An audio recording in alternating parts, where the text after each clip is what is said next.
Hi everyone, welcome back into our studio. I have thoroughly enjoyed all the comments that a lot of you are making, and those of you that took the Rose Challenge, posting them over in our Facebook group, the Academies of Decorative Art. Thank you so much. We've got a lot of people joining us this last couple months over in the academies. And thank you for posting those roses. That's a great place. You know, a lot of you ask me here on the different channels, where can I post photos to show you some of the stuff I'm doing? There's no way to post them on any of these type of channels. What you have to do is go over to either our online forum that we run at janssenartonline.com or into our Facebook social media account at the Academies of Decorative Art. You can post photos in there, share with other people, discuss the paintings, then the challenges. We have a lot of fun. So that's where you go if you want to write and communicate and share with other people who are painting along with us. I get a lot of questions about the acrylics and stuff, especially after the challenge, and some of you that are painting the landscape challenge with me now and the wildflower challenge. A lot of questions about the acrylics and can I use oils and so on and so forth. I have lots of different ways in which I paint. I myself started out as an oil artist for years, for almost 10 years, and then slowly switched over to the acrylics. And for years I tried to make my acrylics act like the oils that I was painting with. And then, after 20 years of trying to do that, I started to realize acrylics have their own beauty, their own way, their own techniques, and they work perfect for today's impressionistic, what we call photo representational painting, or representational art.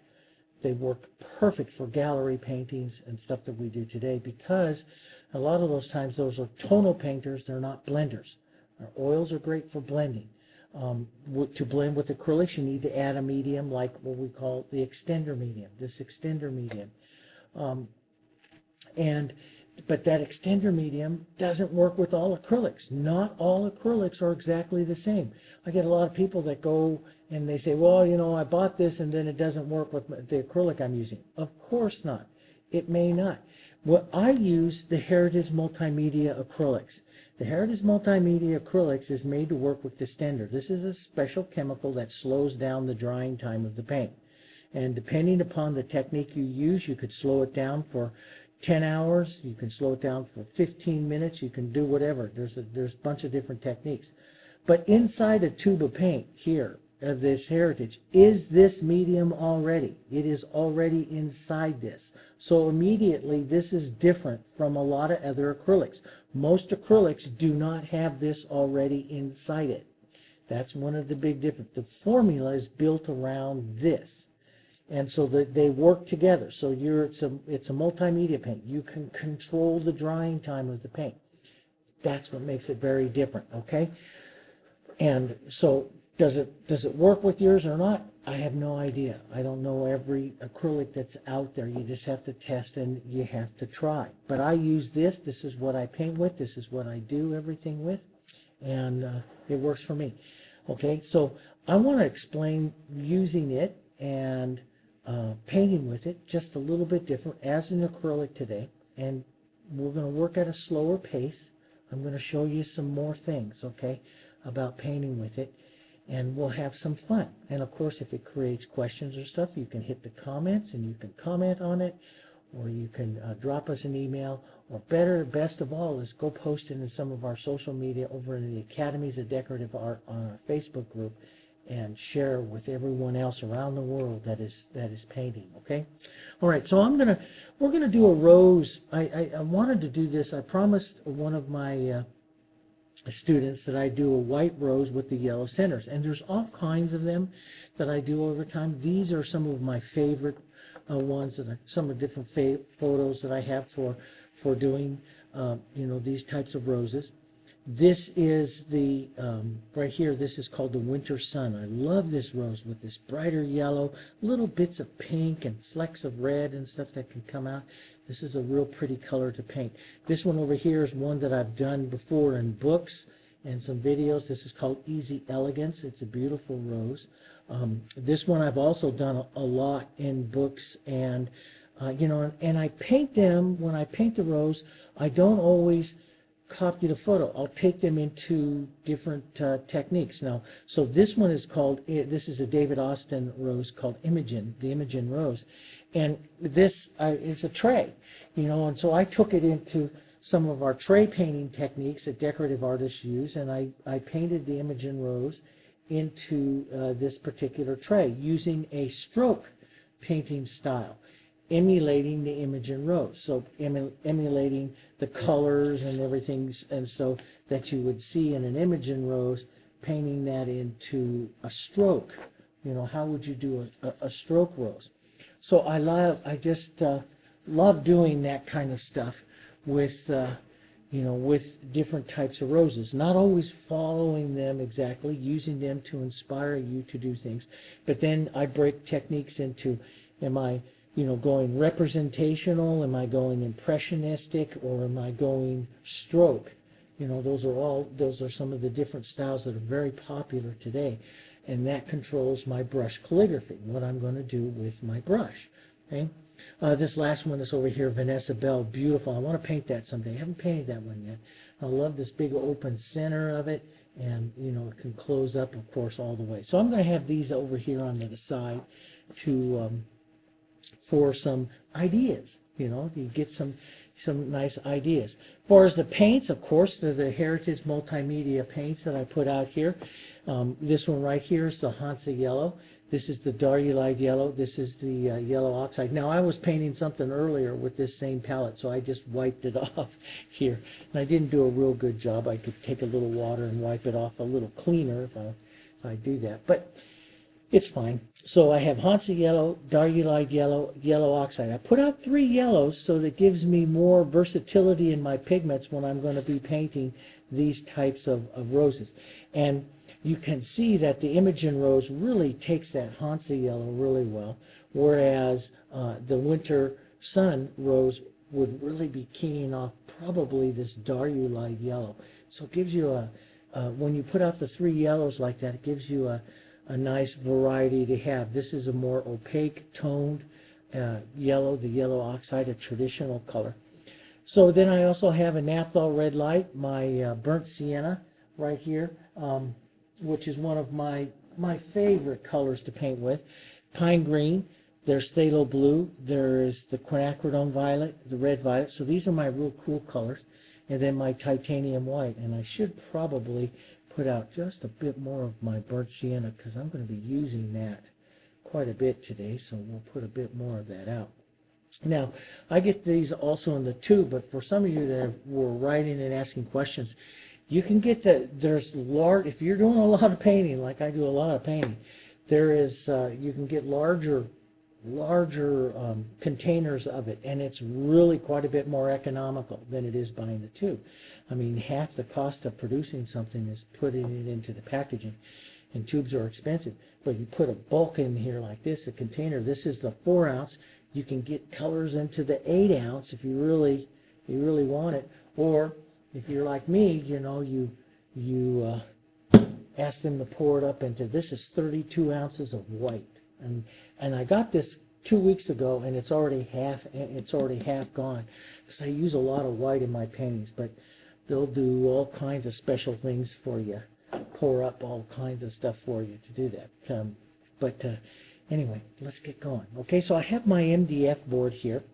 This is a regular MDF board. I took some white, some black, and some yellow, and just put down a base coat for it. Oh, the other thing that I'll get, because somebody asked me, that's a painting that I'm working on right now. It's one of my studio paintings.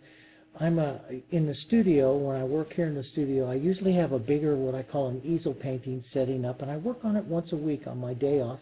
I work on it at my own leisure, and so this is a Western that I'm working on. I have about 3 hours into the painting, a long way to go. So maybe in some of the videos this year you'll see me slowly refine this painting. I've got to put in the ranch house, a bunch of cows, and all that kind of stuff back into there, and haven't decided about clouds or anything, but it's going to be a fun one. Those of you that follow me on social media, I'm posting photos each week, each Sunday evening, where I'm at on that painting. It's kind of fun. Okay, So my board, I have my board down here. I have, I'm just going to take my 3/4 inch brush and some water, and I'm going to put some movement into the background. I love movement into the background. We can always soften it out later. If you want to slow down the drying time and manipulate the background a lot, you can put some extender in. Matter of fact, maybe I'll put just a little. I don't want to use very much because I want this to dry fairly fast. I love burnt sienna and pine green, and I don't mix it up too much so that see, I love those burnt sienna streaks. Now that's a lot of contrast. Now I can always soften it out later, okay? I can always soften it out later. And I can soften it out with my paper towel here. And so, that's up to you. And I'll show you some different ways. You could add a little water, which causes, so that you'll know that the water will thin the paint and you'll get a longer streak with it than you do with the, with just the extender. So each one will make the paint react and do a little bit different things. So I'll put this out. But today, here, I'm out in Sydney, at our studio in Sydney, and it is a very warm day out, and it's a very, very dry day out. So even with some of this stuff, you notice on the thin edges of it already, it's already dry. And because it dries here very fast. It doesn't hurt me as an acrylic. Paint doesn't have to be wet in order to paint something. Okay, it doesn't have to be. A lot of people think, oh, you got to have it all wet to blend it and stuff. No, you don't. See, I can add a little water to this and reconstitute it and work it back up. If I want to work this back up again, I can just add a little water right to it, right through here, and just go right through that. See, I'll reactivate the paint. Water is the solvent. To a good acrylic, water is the solvent, and a good acrylic will cure or dry slow. The big thing is cure. There's a difference between curing and drying. Drying is when it's dry to the touch. Cure is when the paint is completely hard and water can't affect it anymore. Now, the curing time on the Heritage paint is about 24 hours. The curing time on some of your craft acrylics and everything is about 15 minutes. Okay? And they're made to cure hard very fast so you can paint on top of them and do something else. Artist acrylics are not. They're made to cure at a different rate, at a slower rate, so that you can have chance to manipulate the cure. I'm going to take a little more green. Let's work a little bit more green and that burnt sienna. Love that burnt sienna.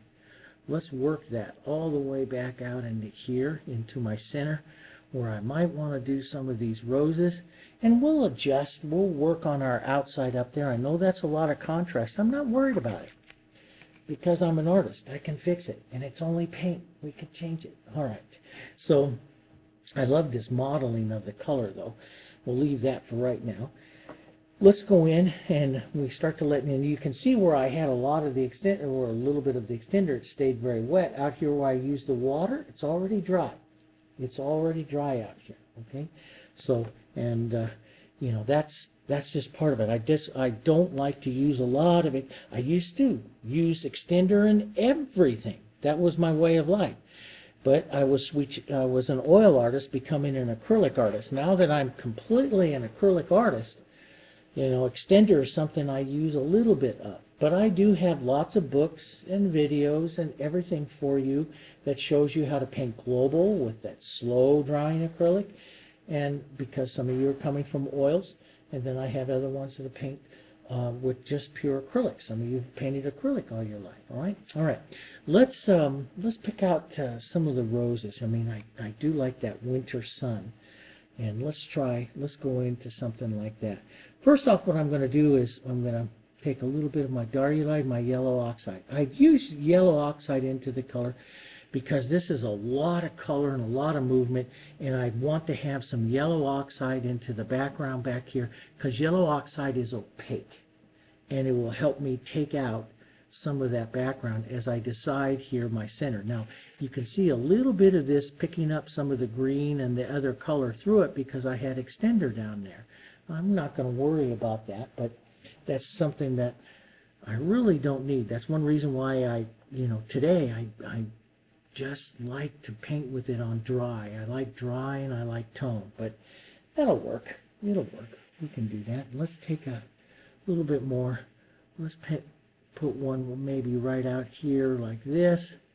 This is my 11 by 14 board. You can have smaller ones. You just take off a rose. Let's put a rose out there like that. Let's take a soft white. We'll use this for some of our drawing. Since I have a lot of green, a lot of burnt sienna, that's a beautiful color to have out here to help make different values of white here.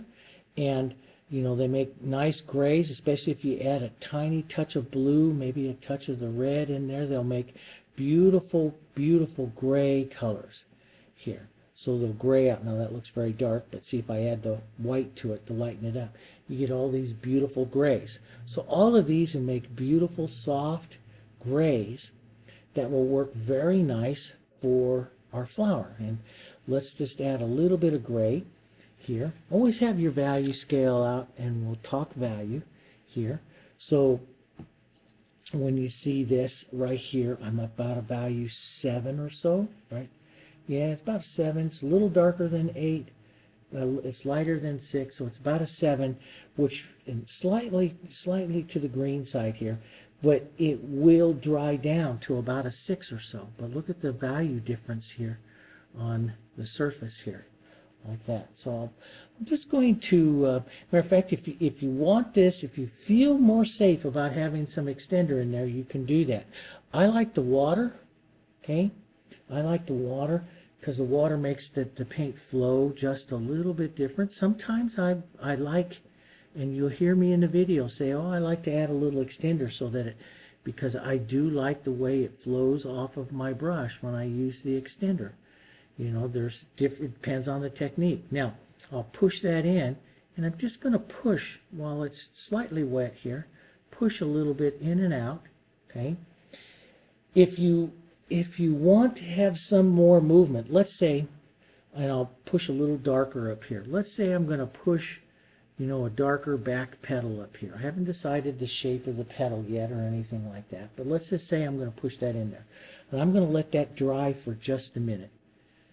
But I'm coming around as I'm doing this. I'm coming around my thought process. What I'm doing, I'm going to add a little water. Is to just give a little bit of shape to the outside of the flower. Everything can change. Everything can change, okay?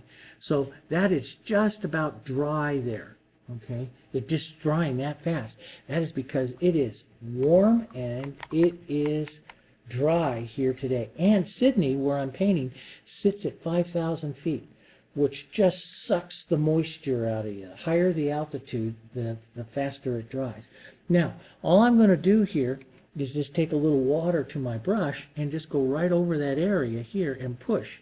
And you can see I can push that green color right back up out, even if this is dry. Now, if I push too hard, I take away all my light color, and I end up having to go back in there and add more light color in there to push that in, to push that all together.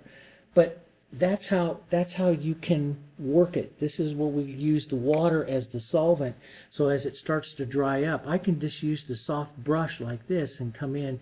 If you want to blend it a little bit, put some water in your brush and just come in and soften it. Even this right here, if I want to soften that. Now, I don't like to do this, but I'm just showing you. You don't have to worry. See, I pick up some of that yellow.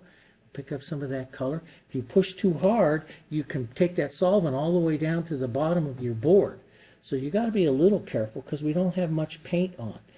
This is one reason why I always tell my students, paint with a lot of paint. In case you have to do something, you can push and you won't go through to your board. You can just push the colors. But this is what I like, is the pushing of the colors, and I paint for movement. That's all I want to do. I don't blend. I paint for a color movement. I paint for, those of you that have painted through some of them, watch some of the rose lessons, I paint a progression of tones. So I get lighter tones, and I paint these tones. So I'm going to put a little bit lighter. We're going to make kind of a ball here today, a little different than what we did on other roses. And I'm going to paint a little bit lighter and a little bit smaller. Then I'll come in and start to shape the petals. But what I'm going to do here first is just kind of shape my rose, or get a feel for my rose that I want to have. And so you can see here, this is a great way to start out the Vanessa Bell rose. If you were going to paint the Vanessa Bell rose, that's a great way to start that particular rose. And, you know, just continue to build this. You would continue to build some more movement here of yellows into your centers. Maybe we'll do a rose that's a combination of all these roses here. Just add some more movement to the inside. And you can see I use my finger to shear off the color here. Okay, and right now everything is drying pretty fast, which is what I like. If it's drying way too fast for you, add a little bit of that to it. But remember, water is your solvent. So if I want to move this color right over here and soften this, which I really wouldn't, I would just take pure water in my soft fusion brush like this and just lightly go over that, and you'll see you'll blend it and move it, see, even though it's dry. So, you know, you control a lot of the movement, the colors, everything like that, and how everything goes with water. Water is your solvent. It dissolves the paint and gets it moving again. Extender keeps it from drying, okay? But once it is dry, once something is dry, extender won't do anything for it because the extender can't activate it, because extender is not the solvent. This just keeps it from drying, so it can dry slower if you want. If you want to dissolve something, so this is way dry out here, see? I can rub that. That's dry, okay? If I want to dissolve that or blend that, I'll clean out and I'll put some water on it right here like this. Let it soak for just a second. Now be careful, I'll go right through it if I push too hard. But I'll push right up and there goes that petal, see? But extender won't do that, because extender's not a solvent. Extender does exactly what it says. It keeps the water inside the paint and keeps the paint from drying a little longer, okay? So that's a big difference. Let's go down and let's add a little bit of lighter yellows here to my center up here onto this rose. And let's just push some of that around. I like that Darulite though, that real pretty Darulite coming in there around like that. We'll leave this rose a little more open. And so I'm curling around. My thought process here is, as this is getting smaller, curving slightly. All my brush movements, my calligraphy supports the movement of what I want to have in these petals. Little petals going around, around, and around here, and then we'll soften the yellow as it comes out here and let the yellow start to slowly change when you're dealing with that, whether you're doing Easy Elegance or over here with the Winter Sun. Let that stronger yellow become softer out into the whites as it comes out. And what actually happens is it starts out more of a yellow petal, the young ones are, but the yellow color is very fugitive and the sun immediately fades it out. That's what really happens. So you'll find the older, more mature petals white because the pigment of the yellow in the rose has faded out, it's fugitated out. Okay? All right. Let's take a bit of red and a bit of our burnt sienna here before we go too far. I love that burnt sienna. If I want this to tone down, I could add any of the green in there. But let's just touch in just a little bit of that into some of this. I love that these colors, a little bit of this appearing into the centers of that winter sun. I like that. Maybe a bit of it appears out to the outside or so. I like a bit of that tone. So I'll just casually apply that tone through, little hits of that tone like that. And let's take some of our light. Let's go Darulite and a little bit of yellow oxide, a little bit of Hansa and Darulite are brighter ones here. And let's put it more into the corner of our brush. Now this is, what brush is this? This is a number 8, okay? My 10's my favorite, but this is my number 8. And I'll use this to, you can see as soon as I add white, I make petals more opaque. Do you see that? So I want to think about a center button and then working my color, working my petals. And there's 1,000 ways you can petal. but working my petals up and out a bit here. And I don't need to do too much because I already have movement. So I need more than anything else, a little edge of a petal. That's what I need. So I'll take a bit of white, which will help me opaque the color. And let's maybe turn these together a little bit here to make that nice little center button of this rose here. And we go like that, and a little bit, and watch the movement as you go out. So you got a nice contrasting little center there. You know, kind of like what we have here on the Vanessa Bell. You have that little contrasting center, right? And I think about my light color, just a tiny bit of that, where I can come in and draw a bit and make the movement of a petal.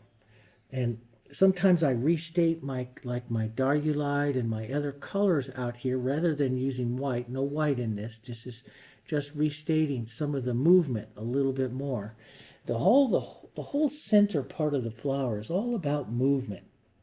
So we state the movement and we take a bit of it onto the edge with a bit of white onto the edge. This allows us to do the drawing of the petals. This is what I call the petal edging technique. And I can draw on and shape petals here, taking just a little bit of white. I don't need to make the petals because I already have movement in here. So all I need to do is just refine and make like tips of petals, little bits of one, like I'll restate that one out there. Little ones right out through here like that, little edges of movements of those coming back in. You can do it a couple of times so you can give some nice movements, you know, so it doesn't have to be done just once. So we'll work these really small little touches like this. Okay, let's draw a little bit larger one coming out here. As you're coming out, then I'll push this right into the roundness of a bowl here. As you're coming out, your petals will get bigger, right? That's what happens to them. Now, I haven't touched any extender. If you feel that you want to blend, which I'm not doing, but if you feel, you can touch into a little extender. But an extender, keeps it wet, and all I'm doing is stroking on the edge of a petal, and then I might take my finger like this and push. Sometimes I'll push with a little water and take it out that way. There's all kinds of ways, but I'm not adding a lot of extender. I'm not adding any right now. I'm just putting on like the edge. And see, it doesn't take very much to make a nice little edge of a petal because I already have that first initial movement down. Now, I might restate a little bit more Darulite back in there and push that around. I could push some shadow around or take just a little tiny bit of the light. This is the key, is it takes just a little bit. Don't use too much. Takes just a little bit of the white here to work this. And let me show you this on my palette, okay, so people get it. This is how dry it is here in Sydney. This is already tight all the way at the top of the paint here like this. Now, you can stop that. I can stop it instantly just by taking your mister bottle and misting that with a little water. And that will, just like what happens on your painting, that will reabsorb right into here, and this will all become creamy again very quickly. It becomes creamy again, see? And so you have your white. So if that ever happens, and it usually doesn't happen very fast, but today is really hot and really dry, and it happens. But over here where I'm working, see where I'm working here, and it's dry. For a while, I can take water, just water in my brush, and I can reconstitute this paint and use it again. This is acrylics. Water is the solvent of the acrylic, so I can reconstitute all of this and work all of this back up again here. This is acrylics. This is what acrylics do. Water is their main painting, their main painting element is their solvent. So we use different painting techniques than you do in oils here. And so I'm going to put a little more light color right in here. I'm going to bring out that edge. Just drop that edge in there like that. If you want to have that softer, or say you lose the color, take a little Darulite and just drop it right on the other side of it right there. Okay? You can build, you can build out anything using the light little edges here. This is what I use to kind of draw, add smaller little petals and movement within the rows here. Switch to more yellows going out here so it's not quite as light. Add more little angles. I use the chisel a lot, and you notice I draw the color. So I put the color on one side like this, and I draw with the color, the chisel. I'm drawing the petal, drawing the edge of a petal here like that. Maybe I want a little more Darulite down there, so I put Darulite on the side and push. Maybe I want to soften those together, so I'll push. Or if I want to, that dries really quickly there. If I want to blend this out right here, right now, I'll just take some water like this right over it, because it's the solvent, and blend everything out, soften everything out. You're in control. But if you don't have enough paint down, you'll go all the way to your board because your paint's too thin. So that's why I'm always saying build the paint, build the paint, build the paint. Acrylic artists need to use more paint because that we can cut through. If we use a lot of solvent, we can cut through that paint. So we need to paint with a lot of paint. Let's take a little more light. Let's build this up a bit more here. Build up the front shape of this rose. And that's kind of pretty, taken out into some of that color. So we have a pretty little center there. And how you draw the center, it's up to you. I'm going to soften out this little edge right here and put another little petal right there. Because that was a point there and a point there, so I just put one right there. Anytime that you can get some rounding, through your centers, you'll make prettier centers to your flower. So that's a pretty little center. Now, let's come back out here and let's reconstitute a little bit of our green and burnt sienna. Let's put some white out here with that. Let's make some nice gray. Let's put down some more paint so we have more paint to work with here, and build the body of that rose. See, more paint down there gives it more body. Let's put down some more. I like that. So we'll put down some more paint, lighter body, and I don't try to make the same color. I always try to make slightly different tones. But let's put down some paint here, okay? So I have that to work into. Let's take a little bit of our Darulite and our yellow oxide. Let's work that right around this outside right here, right into that. So we see the color changing and softening out here, okay? Now you can add extender to give you longer blending time, or you can be like me that knows today is a day where everything dries really fast. So I come back with a clean brush with just water in it, and I can soften right like that and soften my colors out if I need to with water, because that is what's happening today, okay? So let's come back out. Here's my nice. Let's come out and let's form some of the outer petals here. We'll take a little light. We'll form, we want a round kind of rose, but I want the petals to be a little different. So I'll lift up, create a little movement into the petals there. If I need to, I just shove it back and forth a bit.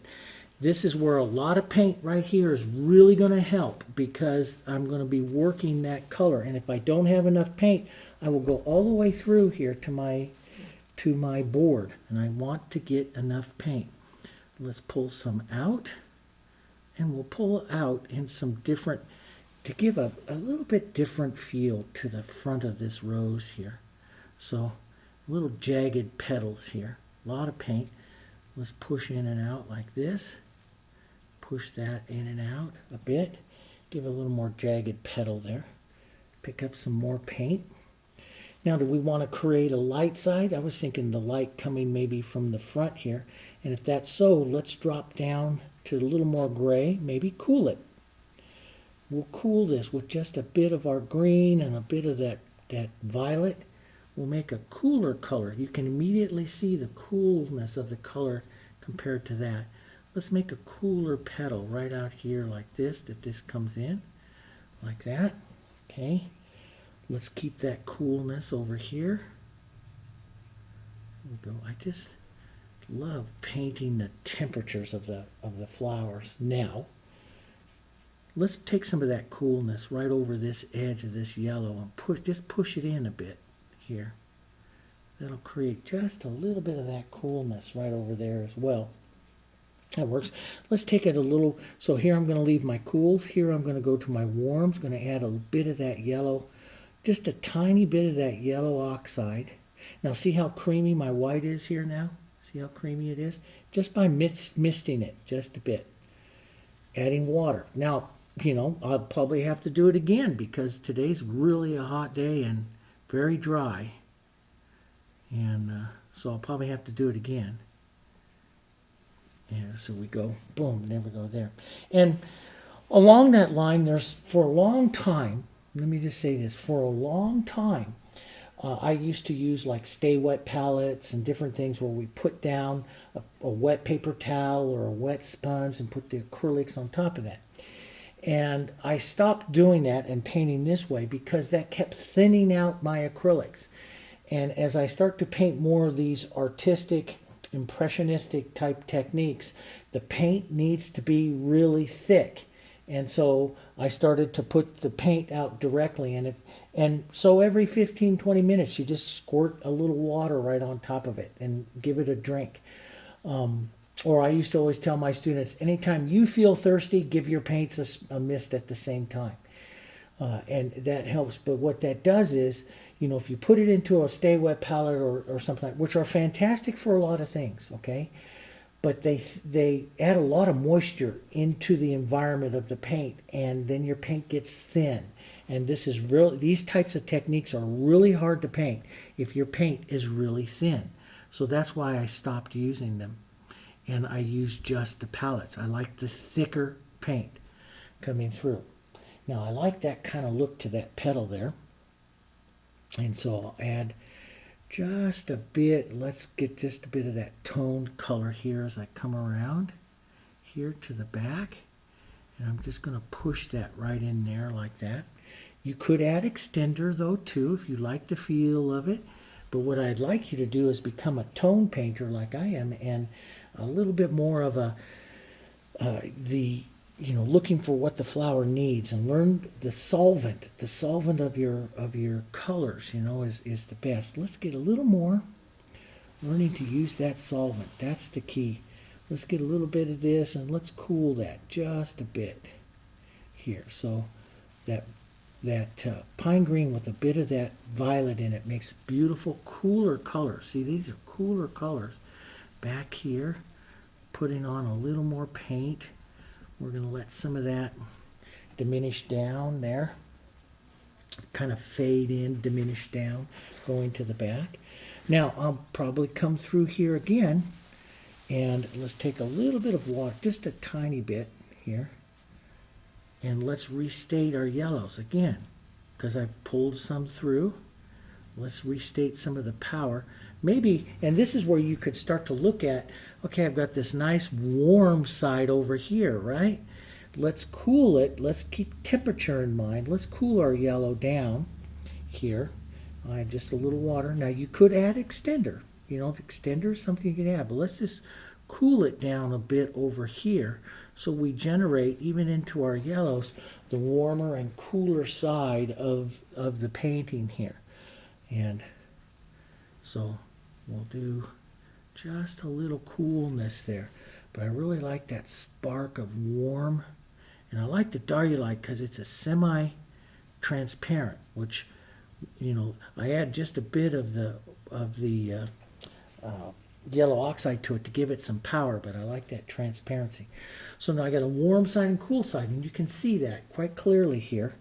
Really, we can even brighten that warm side up just a bit over here and create a sunny side, even more so right up over here onto the rose, so you really have a sunny side and a cool shadow side. Now all you have to do is just take a little bit of that light on the edge here. If you wanted to continue to add some of the light forward petals here, pulling down, you have to kind of imagine where would the bowl of the rose be, right about in there, somewhere around in there. So I'll add this forward light. As you're coming out away from the center, the more you come out of the center, the larger the petals become. See? The larger the petals become. Now, I pulled down like this. This last stroke here was one of the most important because this sets the bottom shape of the bowl. You don't want to pull down and pull in without any kind of rounding stroke right through here. Can you see that gentle rounding stroke right there? That sets the bowl of the rose. Always, always, you need the bowl of the rose. You need to always have the feeling of the bowl of the rose. Now this is really dry right here. Usually what I do is I'll put out some drops of water onto my palette. That's your solvent. I'll grab some of that, just touch into this right there, and just pull right around.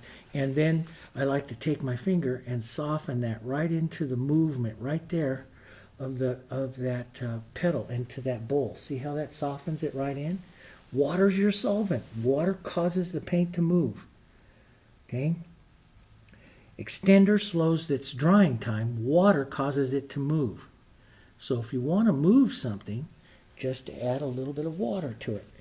Let's take some of our water here, which all ran down my palette. Let's take some of this cool color right out here. Push this right in. Get a nice softness there of that cool and that warm. Let's build the warm out here first for a little bit. We'll take some darky light, some yellow. We'll make a nice softer yellow transition here.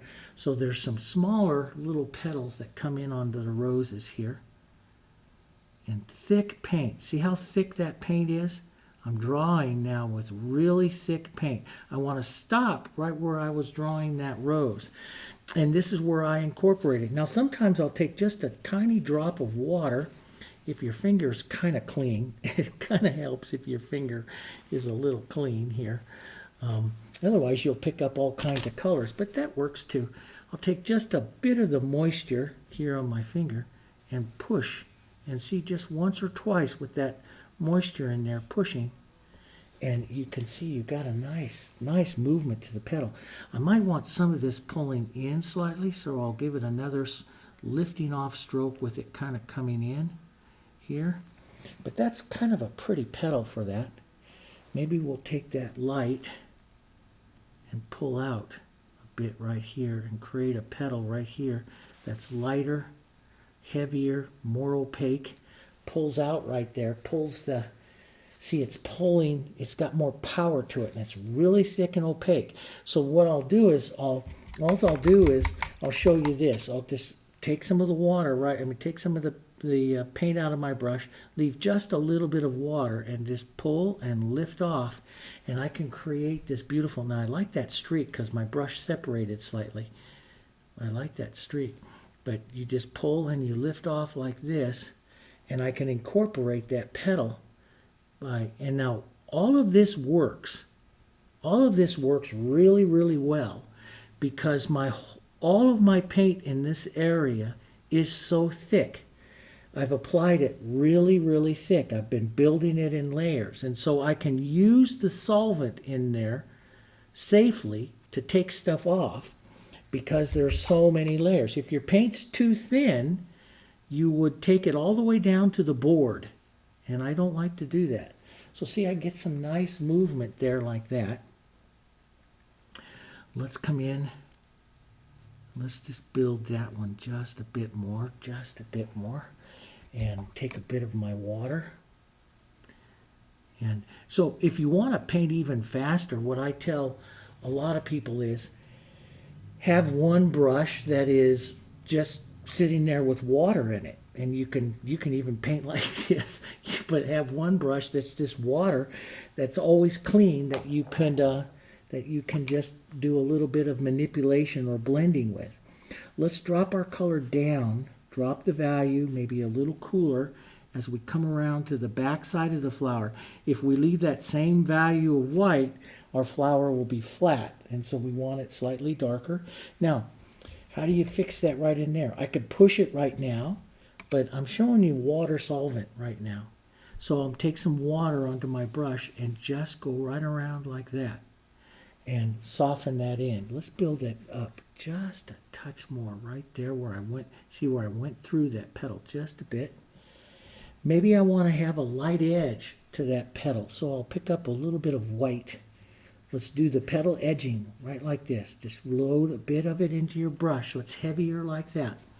Turn that brush to that edge and lean over onto the brush so you're drawing it just like it's a petal. Right there like that. Just like you're doing it with a pencil. Draw that petal in. This is what the fusion brushes. These brushes are designed to do. They're very soft.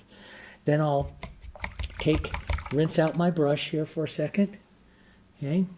I'm going to take just a bit of water right there and just soften that edge right in there. Incorporate that petal and the shifting of the hue of that petal. Let's put some on this one too. We'll drop that right in here. Let's lighten it up just a bit right here like that. I even like that little bit of texture right there. And I don't think I need to soften that. That just worked like I knew what I was doing. Okay. Let's continue on. Let's go back to make some more grays here. Slightly different. Maybe cool them just a bit. So pine green, burnt sienna, a little bit of the quinacridone to cool it down. Let's get some of our light color right here. We want a value between this one and this one. So if this one is up at like an 8 and that's down to a 6, we want to come in here with like a 7 so we get a beautiful. So this petal advances, but yet is not quite as light as the other one. That'll be pretty color. And let's just pull that one right around here. I'm going to leave some of that because this is where this is one of my favorite techniques, is the shear. I like to shear the petals off, especially as they're going to the back. That's where I get all of this color movement. And everyone goes, wow, it must be oil blended. No, that's just the colors shearing off. They're not perfect. They're shearing off. And I like those. Let's push this a little bit light to one side. Let's push so it's a little lighter. Let's put another little petal right in there like that. And kind of a clean finger, shear it off. That's my favorite, is the shear, where I don't have to dip into water quite so much. And you can see you get a nice look to it. Makes a nice sheer, thin petal. So we're going to come right out here a little longer. Let's put a little lighter, a little more color, still slightly cool. And let's just shear that off. And shear. And then we'll head right between these two. I'm a tone painter. This is what I look for. I'm going to go here to here. So I was there. Here's where my white is. I've got to go right in between the two. So I look at that color and this color, and I put one right in between the two, and I make a pretty little light petal. Let's pick up just a touch of light on the edge of our brush and break that one away just a bit from that underside one. Just like that. Maybe a touch more white right here on this side. Brings it closer to that one. Now you can shear. I can push and shear that, or I can, if I feel that's too difficult, too small to work into, just take a little water on your brush and incorporate that movement right there inside that rose, just like that. So now you got this beautiful, see, it looks like it's an oil painted rose, and it's not. We are painting everything acrylic and using water. I'm not even using right now any extender. So what I'm using is the solvent of the paint, okay? Now, does this work with all acrylics? No, it does not, because some acrylics have higher concentrations of vinyl in them, and they're made to dry really quick and cure really fast. The Heritage is made to cure slower. Cure means becomes hard. It's made to go slower so you have time to work these water type techniques with it. Okay, does that make sense? All right, let's continue on because this is fun. Let's take a little yellow oxide. That's my dog sleeping over there, so sorry you hear her barking. I'll cool this down just a bit here. As a matter of fact, let's just do this. Let's rinse that out because I got white in my brush. Let's take yellow and quinacridone, a little cooler. Let's just push a little cool color of that cool yellow right in there and push that in for right now. It gives a nice, little bit more coolness to the that side of the rose there. Now we'll come in with some of that yellow and quinacridone and a little bit of light color, a little cooler color here. Let's push. That's a nice transition yellow there. See, it's cooler than the yellow over there. Soft. That's that nice, beautiful, peachy kind of color that you get here from Easy Elegance. See that beautiful color that's there? That's that one that's in there in Easy Elegance. And you would just kind of whisper that in. Such a pretty color. Color, you know, studying color, if you're an acrylic artist, studying color is really important because you need to paint in a lot of tones. You know, we need to control our tones here. Let's take some of that nice starting out cool color and let some of that come across the front of the bowl here like that. That's kind of pretty. Maybe make a bit of a light edge. We can even get a little warmer because the petal's coming up, so it might hit a little more light right here. So we could get a little warmer right there. Pull that one in. Little petals. So now I start to look, you know, for little petals and stuff in there as I'm coming in. My petals start to get smaller. Let's build the front of this one though, just a touch more, a little more paint. Build this up a bit more. I watch so that my colors transition really nice through the rose. That's what I'm looking for. Okay, let's go back here and let's add a petal. So what does it got to be? Here's the value that I'm at. Am I warm or am I cool? I'm cool, right? I'm cool. So I heard all of you answer that too. You all said cool, right? I'm on the cool side of my rose. So what am I doing? I'm adding some pine green. I'm adding a little bit of burnt sienna, but then the most important is a bit of that nice quinacridone there. We'll add a bit of light color to it here. And we'll come in and we'll just give it a go here and see if that fits. That fits in there pretty nice. Let's add a petal right there. Do we want that one to fold in front of that one? If we want it to fold in front, let's drop a little light right on that side. And then we'll push to incorporate that in. That incorporated pretty nice. If you want to make a beautiful blended incorporation of the color, let's take a bit of quinacridone, of Dark Light, and add the tiny, these are two of my favorite painting colors. Add a tiny bit of the quinacridone to cool it, and let's just glaze that right over that, and you'll see this beautiful transition of the warm and cool right there, see? Makes it look like it's really oil blended, and it's not. It's just a nice, beautiful transition of the colors. And why does that all work? Because my tones are correct. Does that make sense? My tones are correct. I'm taking my time, making sure my colors are correct. What I did for years in oils was, and why oils were so forgiving, and don't get me wrong, they're a great medium. They're a Cadillac medium. They're great. But I found myself hurrying up because I can put it on there and then I blend and blend and blend and blend and blend until I got the right look to that color. But with acrylics, you can't do that. Acrylics, because you don't have that blending time. I don't need that blending time. If I make the right color, I should be able to put it in there correctly immediately. Does that make sense? And then I leave the beautiful movement to that petal because each time I blend, it becomes flat and stiff. Does that make sense? So I leave the beautiful brush calligraphy to the flower by doing it this way. Okay? All right.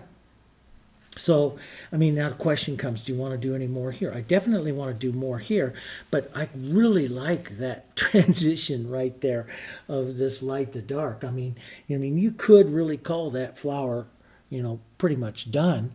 You know, the nice thing about it is if you put something on here, you know, you could protect this with a coat of glazing medium. We have a coat of glazing medium, a medium called glazing medium. If you like what you've done, give it a coat of glazing medium and then continue painting. And if you don't like it, you can take it off and you've protected. The glazing medium will protect what you already did. Let's take a warm yellow. So come out of this area a little bit. I made a little mistake that I got my warm and cool too close together there. And I don't want to create a dirty color. I'm right, so I want to use it more warm. Let's create a nice warm yellow and white here color and put the petal up more at an angle. So I'm going to lift up so my brush is more at a chisel this way here and slide right underneath that bowl, right like that. That's kind of pretty. And I can take some white, some nice white. This is where I'd be my white of the painting. White, and put white right out onto the tip of that. Just boom, pull it out, pull it out, pull it out, pull it out like that. Okay, now I have it heavy right up against that bowl. So I'm going to rinse my brush. Let's put just a bit, maybe even a touch of my yellow oxide right into the brush here like this and remove it right up against that edge, right like that. Maybe do it one more time. So I'm actually using water to remove some of the white, but I have a dirty yellow brush, which makes it look like it's part of the shadow and going into that bowl of that rose. Do you see? It works. And then you can come put just a little tip, a little calligraphy of the tip of that petal out there like that. Let's just draw that out and shear that petal just a bit. I love the shear of it. Maybe I want to put a smaller light one right here into the front of this. So I'm going to go a little more yellow here, and we'll push a little bit of white right onto the edge of the brush.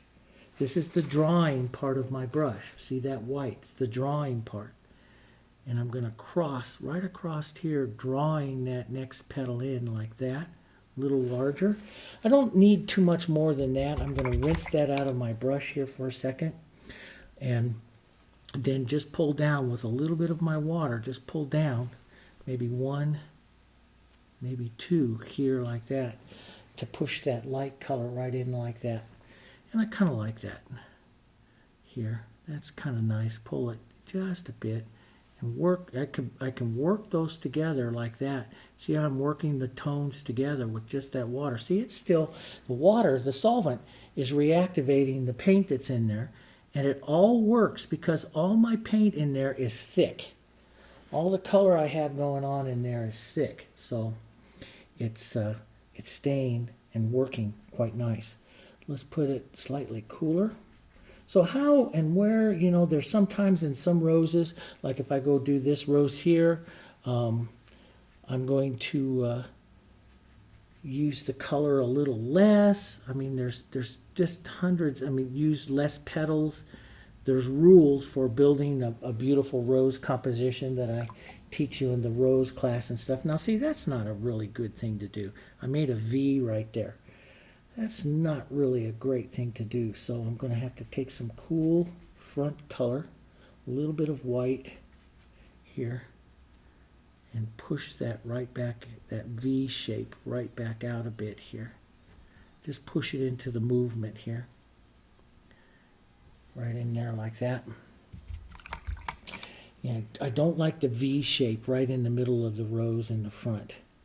It's not a good thing, so it's an easy thing to take care of. You just push some light right up to the front, all the way across, and let the bowl carry into that carry right into the color of the bowl there. And then we'll take a little light on the edge of the petal here and maybe draw another little one crossing right in there like that. All kinds of different ways. This would be pretty to have a little bit more of a yellow one crossing here. Now that yellow right there is a bit warm for where I want to go on that side of the palette. So I'll just take a little bit of quinacridone. Let's add just a touch, I was almost touch the extender there. Add just a touch of water to that, my solvent, and go right through it and cool it right back down. Push that right into there. Let that coolness come in. A little bit of light. See, it's just a little bit. If I'm drawing with the petals, I like just a little bit. If I'm putting on the petals, I like a lot of paint. But when I draw, I need just a little bit of paint to draw. That worked pretty well. Let's pick up let's redraw this one just a bit.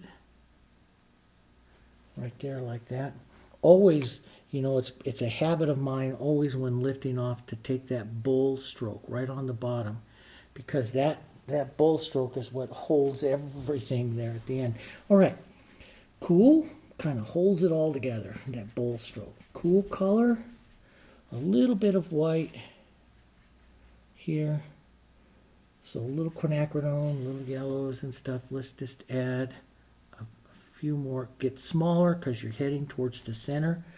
Smaller movements here, heading towards the center. Makes a pretty rose. And see, it's very thoughtful. You can think your way through it, warm and cool. You know, quinacridone and other colors. Let's tone that down. Let's just create some soft movement in there, because that's all that really needs. It doesn't need too many petals.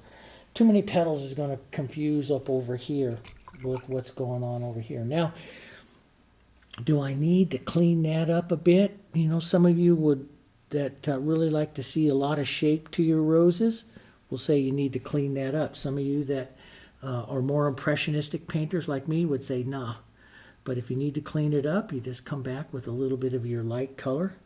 Let's put a bit of Diarylite into that. Diarylite's a beautiful semi-transparent color that can, and see, you put that little light tip up on there, and then it makes it look like you're drawing petals really nice. So, but an impressionistic, like if I'm, you know, painting pure impressionism, no, I wouldn't do it. But, you know, painting like that, to put that petal up like that, that works. I could have a bit more going on up there. I sure definitely maybe have a, definitely maybe, is that a good word? Put a bit more light. This is where I start to look at where do I need to or should or could I texture my rose. So texture is something that really gives you a lot of interest. Let's just pick up a bit of dirty color here, reconstitute this dry stuff here. Okay. And let's just lift off with that. Takes a couple times because this is a lot thinner than that white, which is thick. It's because I put on thick white. Now I'm lifting off with really thin, shadowy color here. And that's what it is. And it takes time for this shadowy color to lift it off. That gives you control here. Okay? And I can go back, put on thick white. This is why I like my whites so thick. And work that a couple times.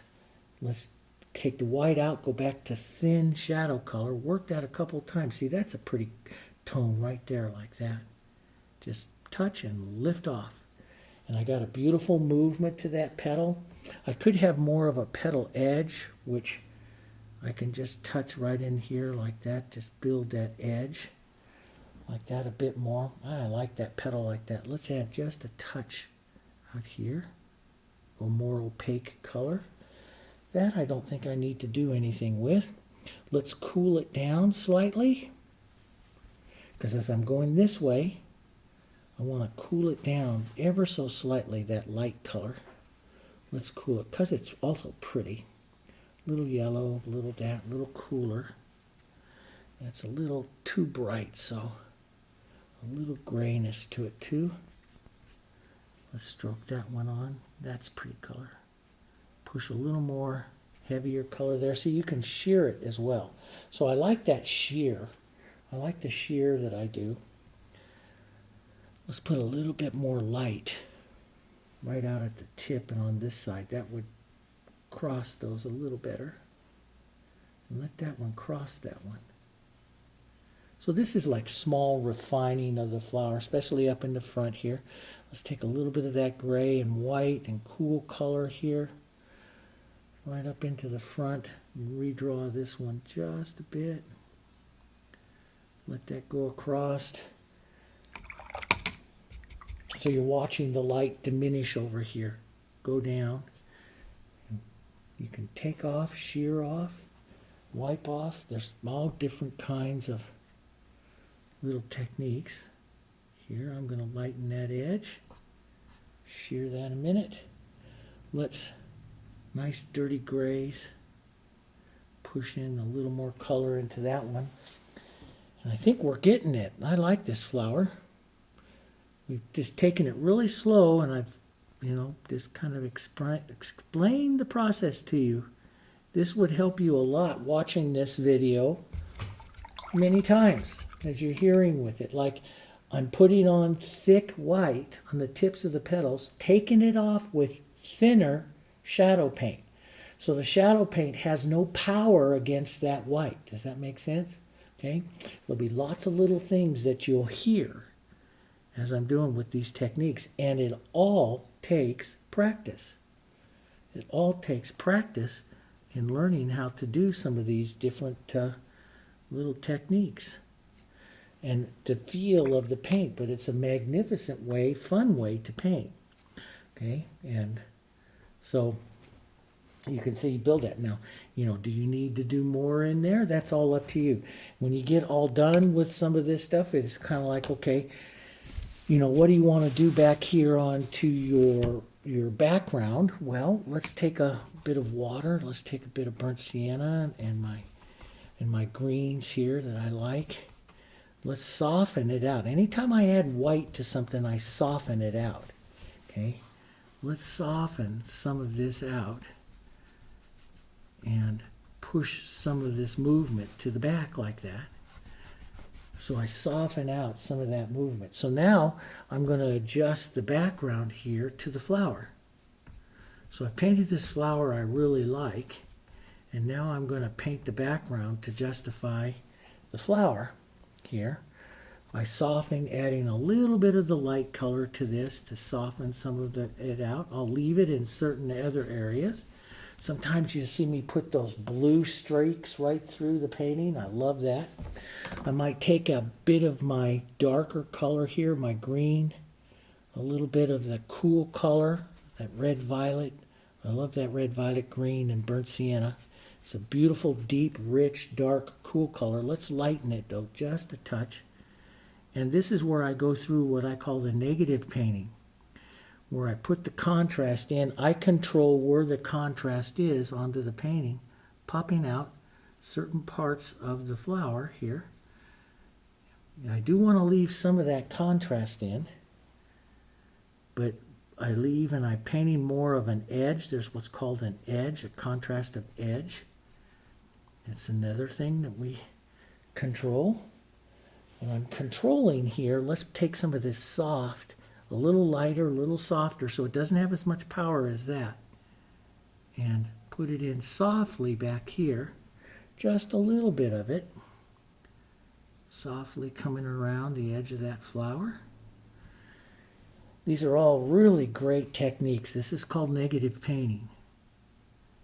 And where you're painting the background around, and you're controlling that. I'm controlling this background, the softness and working of the background. This is what a lot of impressionist painters and stuff like that do. Control that. I'm controlling the look of that, of what I want that flower to be. Let's come back in here and let's go after this one. Okay. So we'll round this one up. We'll drop this down just a bit here. We don't want this one to have as much interest on the inside there, so maybe we make it a little younger rose so it's not opened up quite as much. We'll put a little red into the center there. Just push that color around. What I'm doing right now is pushing these colors and building color onto the surface of the board so I can work and manipulate my colors really well here. We'll set that one down. Let's get that nice green and burnt sienna and a little white, a little lighter color here. Let's set some of that down right into the rose as these are back petals of the rose here. So this one will sit right in there. That might be a bit big for what I want to do with this rose. I like to always paint, you know, I always follow a lot of the Pierre Rodote, you know, the French painter who was just magnificent. And he was a botanist and a painter that painted all different kinds of styles. He was the basically over in France at the Palace of Versailles, and I went out to the Palace of Versailles. I've been out several times just studying a lot and walking through their gardens. And he was the court painter, the botanical painter for Marie Antoinette, and he did such magnificent flowers. But he always says in the botanicals, you always paint the 3 stages of the flowers: the adult, the juvenile, and the bud. And of course, then you also include the root. So a lot of his paintings always included that. And so I always say, if you make a big adult flower, then you'll paint a juvenile and a bud, and that just, and it flows, and that just follows what a lot of the masters that have come before us all said about the paintings. So if you're making a juvenile, you don't make it opened up quite so much. So it might even be more yellow. The whole thing, if it has the yellow centers, might even be more yellow because the outside petals are not as mature. It all depends on the type of rose that you have there. But we'll just pop a couple of petals in here. And a little bit of movement. We'll just spin a little movement, keeping this one down, closed down just a bit more. Spin some of the movement. And very simplistic, because the main flower is done.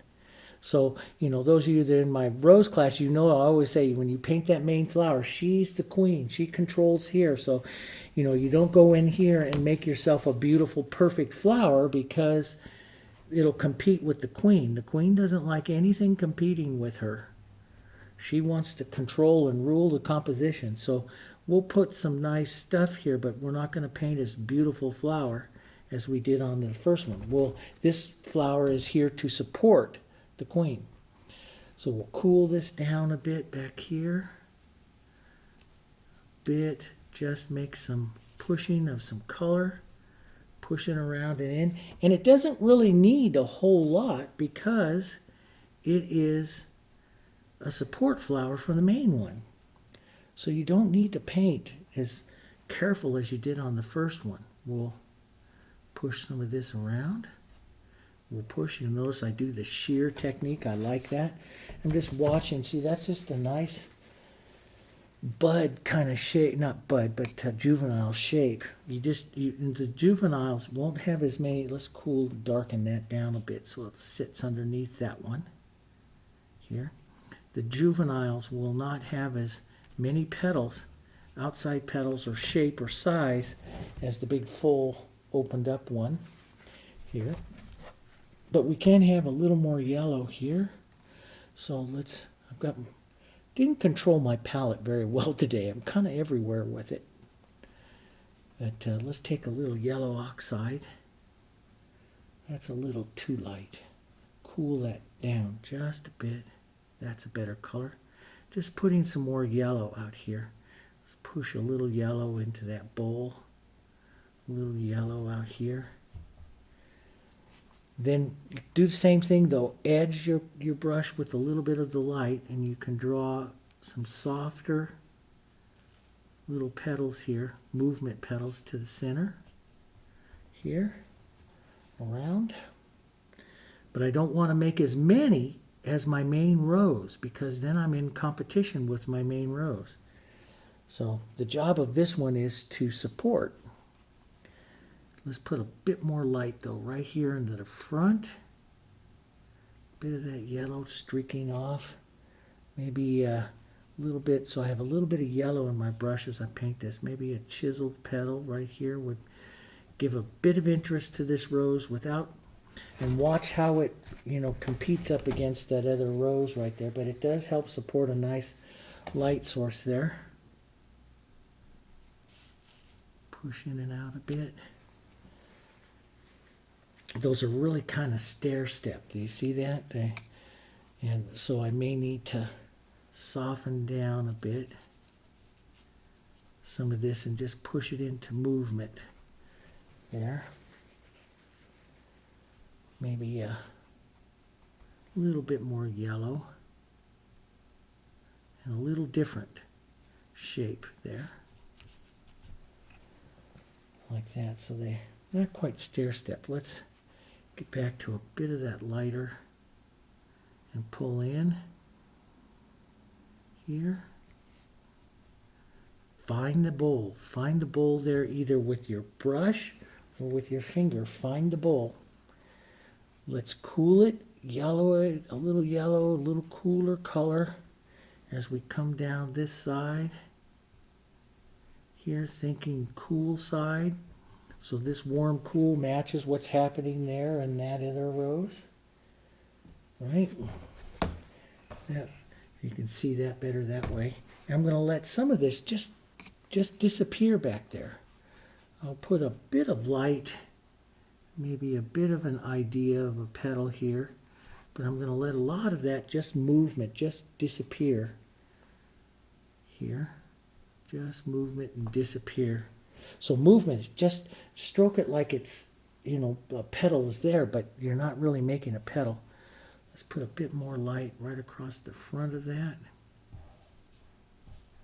Right into the bowl. I don't like the V shapes, so I always try to cover up my V shapes just a bit here. There we go. Just like that. That looks not so bad. Here. And, you know, we could actually push this, weave these petals. So this petal sits up on top of our little queen there. It wants to be queen, but push it so it's up on top there. Like that. That gives you something, you know, when you do compositions where you weave petals together, you give more visual interest, more traveling down of the floral, you know, and so there's rules that we can use to create beautiful florals, and it's all given to us by, of course, the masters. Now this is a little too oval right back there, so I'm going to, you know, of course juveniles are a little bit more oval, but I'm just going to take a bit of my dirty color here and push back to round up a bit of that center, so that center sits not quite so, I mean, it doesn't sit quite so oval there. That works. And we can take a touch of light just to add a little bit of movement here. Shape movement without making too many petals. That's the big thing. So it stays even softer. Then down over here, we'll come in and we'll just do a bud shape. Take a little cool, little red, little burnt sienna. Let's just push that red right into the center there. Some cool and some yellow oxide. Here, a little burnt sienna. Drop that down, and you'll see with a lot of the roses, I mean, you could do more red tips, like the buds will have little red tips and yellows. If you want to go more realistic, or you can stay more impressionistic here, but maybe not as much light. I mean, not as much white, because the buds, they're more yellow. This the starting out color of the rose there. So this one will have, you know, maybe a little bit more light right up here into the front if you wanted to cross the front of it here like that. But you know, very, very, that's a little rugged there, Dave. So let's fix that up just a bit. And it's a little bit white, so let's get a little gray color right through it. So see, if I get too white, I just take some of my gray color right through it and smash that around there. That's a nice, quick little buddy. You could do more stuff on it, but then you start doing more stuff, you're going to draw the eye down here, and it doesn't really need it. That's the big thing, is it doesn't really need it. Let's look out to, so I like that. So if you wanted to, do a little more negative painting here, like you could clean up right in here, you could drop some dark tone right in here, right out like that. You could use that to some pine green, burnt sienna, a little bit of your red violet to cool. Drop a bit of that around. Thin this out, lighten it up a bit, thin this out. If you want to clean up a bit and put a bit of negative painting like right there, see how that fixes up that back side of that rose there, see, just like that. All kinds of things. This is where, every artist will develop their own kind of look and get some nice things to it. Do I leave that out there? Do I come back and streak some more light through it to soften it all out? I love to come in and I left a little light color in there. This is where I like to come in and really play the contrast on something, paint for interest. Like I'll take a burnt sienna like this, and I'll come right into here like this, kind of plan that right up there and just go bang out like that. And, we may soften some of that out, but I love that color hit that's out there like that. Now, let's, before I go do that to the other side, let's go soften some of that out just a bit. We'll soften just a bit of green, a bit of burnt sienna here, nice softer mid-tone. Let's soften some of that out here. Some of our background, let's move it the other way just a bit. That's kind of pretty up there like that. Let's take some of this, move it back through here.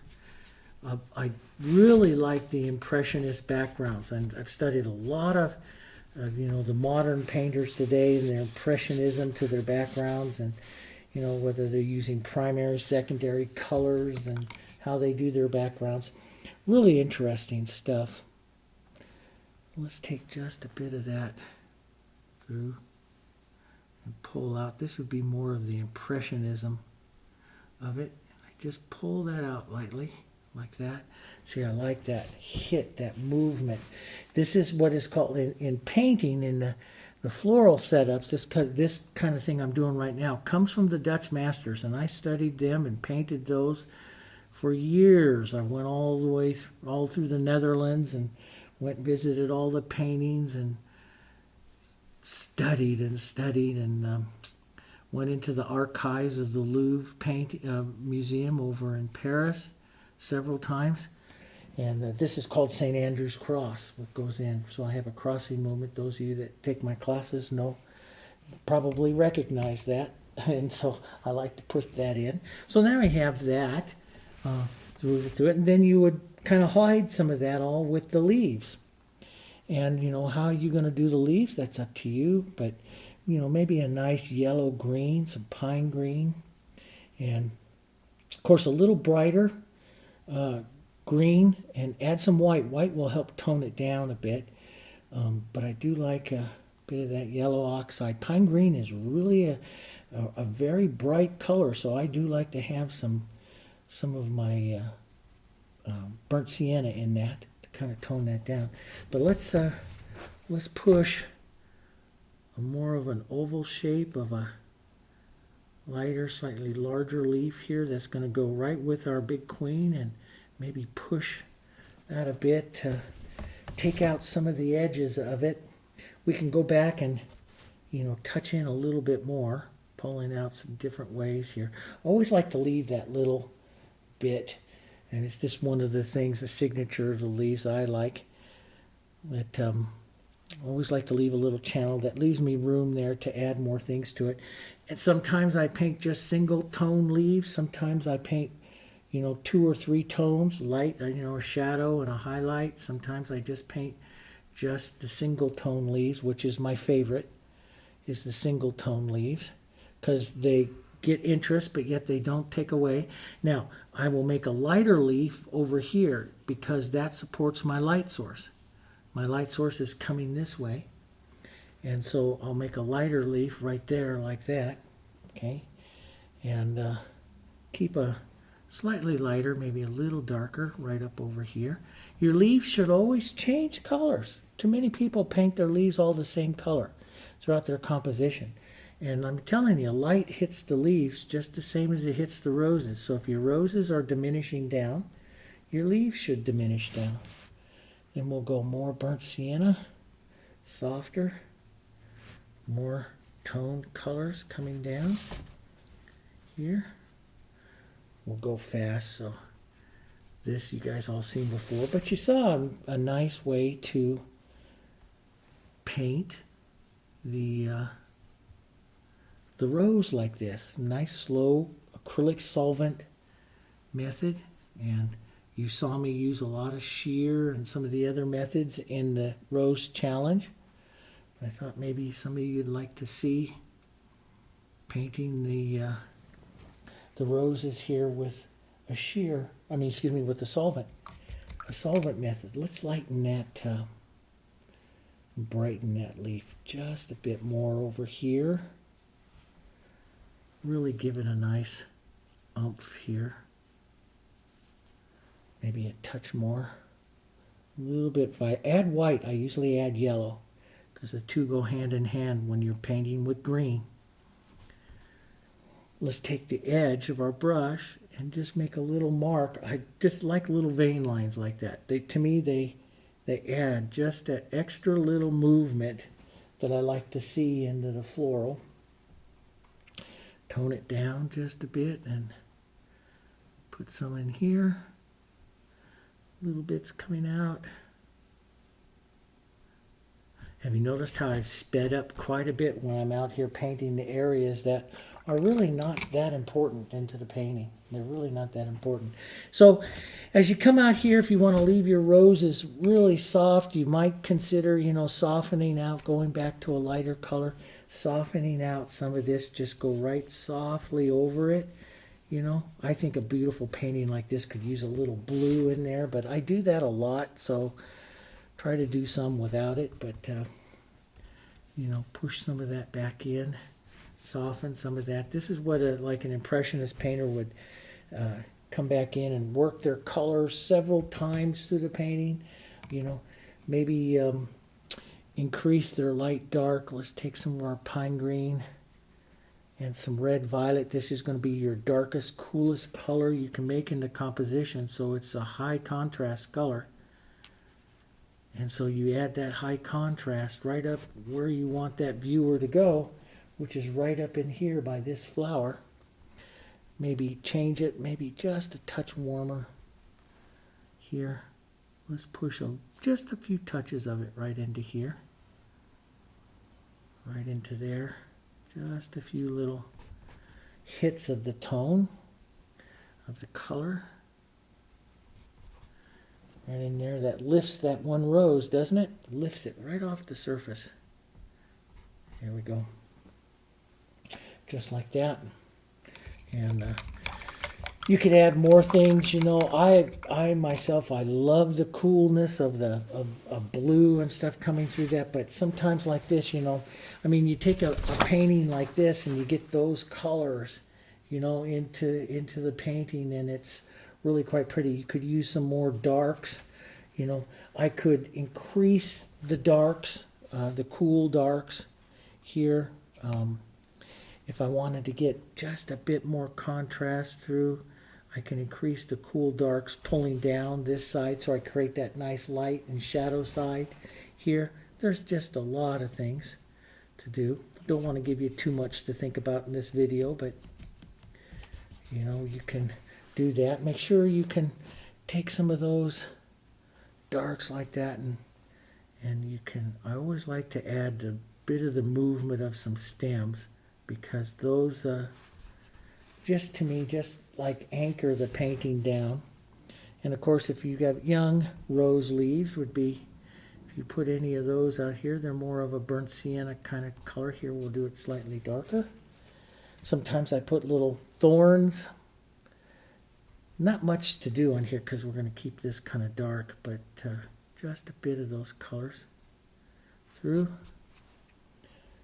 I like to add those extras, little touches, a little what I call brush dance through of little burnt sienna. I add that down there a little bit, going through the painting here at the end. Just nice little stuff, just like that. Okay, so that gives you an idea. So that is working with the water, working with your water as your solvent. You see, that's the whole thing, is water is the solvent. Now, a lot of people keep it in there, but you know, these acrylics, like Heritage, are made to dry but not cure. That's the whole secret to it. They're not, you know, so many. I made bottled acrylics for other companies and stuff over my years, the years that I worked as a colorist and chemist in the paint factory. We would make these colors and we would control their drying and their cure time. The drying time and the cure time, that's very important. The cure time means it's hard. Then when it is cured, water doesn't affect it anymore. But before it cures, water affects it. So if you're a professional acrylic artist, you want an acrylic that doesn't cure very fast, so that you can use water as a solvent to go back and blend and reactivate and work it. You don't always need to use extender. Extender's another way. And we'll show you all those in other videos, and the global videos that I call global colors, global painting. That's where I add extender into the paint, and the whole painting stays wet during the entire time. This is a different way, okay? And they're both fantastic, and everyone's going to have their own favorite way, you know. And I like the acrylic method. It is my preferred method. For years it was global, now it's the acrylic, because the acrylic method allows me to allows me to work faster, and I can get a larger variety of looks. If it stays wet, I can't layer the colors as fast. So there's a lot of difference to it. Okay, hopefully that helps. And please hit the like button, the comments, share our videos. You know, we'd like our channel to grow a little bit more. Something you want to see, make sure you hit the comments and give us a comment, something you want to see. We'll get there. We'll paint it all and stuff. But give it a try. Give the Heritage a try with some of that water and work it slow. Work it slow. And the key, though, guys, the key is thick paint. If you use your paint too thin, and then you go put that solvent on there, you're going to go all the way to your background. Okay? Thick paint. All right. See you guys on the next one.